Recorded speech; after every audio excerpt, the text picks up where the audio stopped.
A chair is a great way to visualize how sweeps work. A chair has 4 legs which support it to keep the seat off the ground. Visualize the seat as your opponent's torso and the legs of the chair as your opponent's arms and legs. To take the seat of the chair to the ground, you either need to take out one leg or multiple legs of the chair, or block the legs of the chair as you push or pull in the direction that the legs are blocked. When it comes to grappling, you can either take out the posts so they don't face the mat, or block the posts from adjusting their base. Let's delve deeper into this.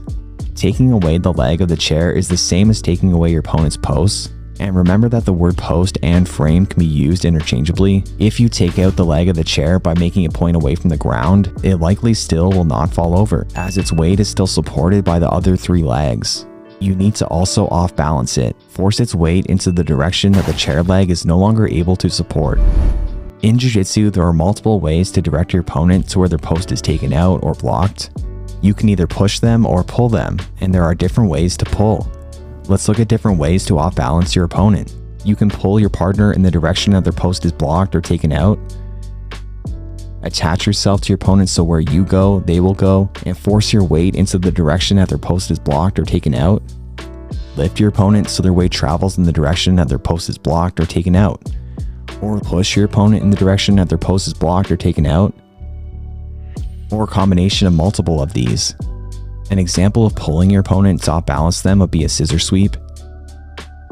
You pull them forward while also taking out their ability to post, taking out their arm and blocking their leg from posting. An example of attaching yourself to your opponent to pull them forward would be a butterfly sweep, where you attach yourself with an underhook or overhook or various other grips, and move yourself so you move them. You also lift their legs with a butterfly sweep to take out the post of their legs. Another example of lifting your opponent to force their weight into the direction that their post is taken out would be a balloon sweep.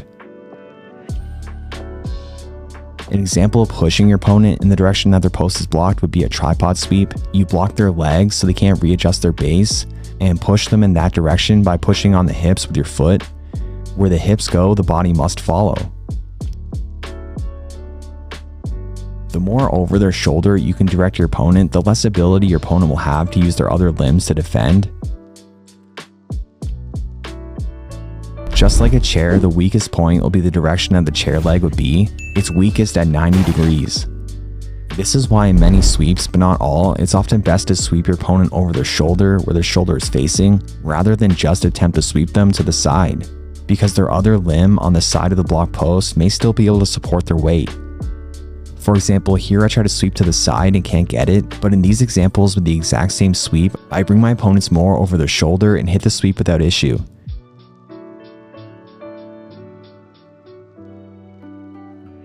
But many sweeps don't require you to go over the shoulder. In these cases, the limb of the side of the one post that's taken out must be taken out or blocked as well. For example, in a John Wayne sweep, you take out their post by directing their arm away from the mat so they can't post with their arm. For them not to post with their leg on that side, you must block it from posting. You must prevent it from readjusting its base. You don't take that post out, you block it instead. So understand that you either need to take out posts or block posts or both.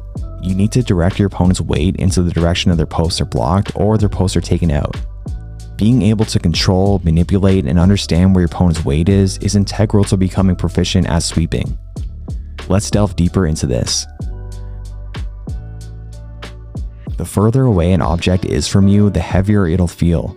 For example, holding a kettlebell out at arm's length is quite difficult, but when you bring it closer to your body, the weight is much more manageable.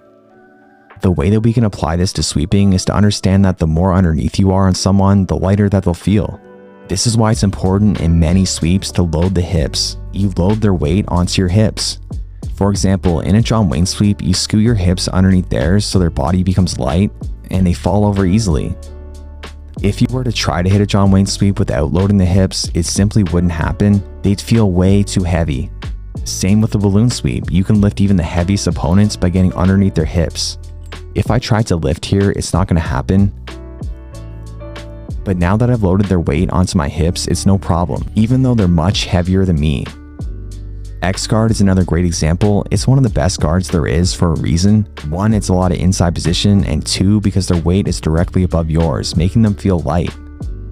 You can also utilize understanding of weight distribution to enter into positions to sweep, such as X guard and wrestle ups. For example, in half guard, your opponent is heavy on their legs. You can frame on their upper body to push their weight away from you and away from their legs, so their legs become light. Now you can more easily bring yourself underneath them because their legs can more easily be manipulated because they're no longer heavy on their legs. Their weight has traveled to their arms. Wrestle ups work the same way. If you notice or can force your opponent's weight to travel to their back leg, then their lead leg becomes light and more easily picked up to sweep.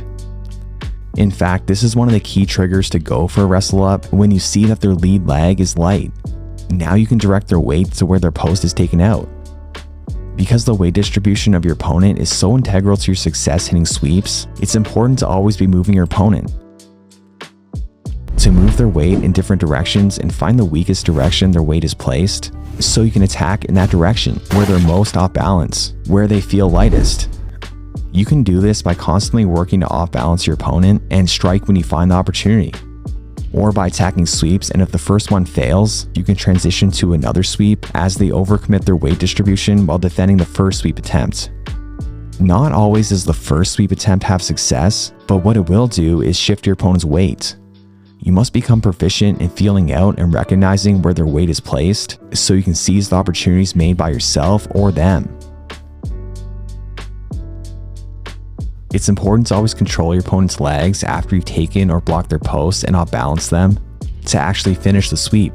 Otherwise, they'll get their post back on the mat. This is why so many fail their sweeps when they could have had success. It's impossible for them to stand up without their feet on the mat, so you can't let them put them on the mat.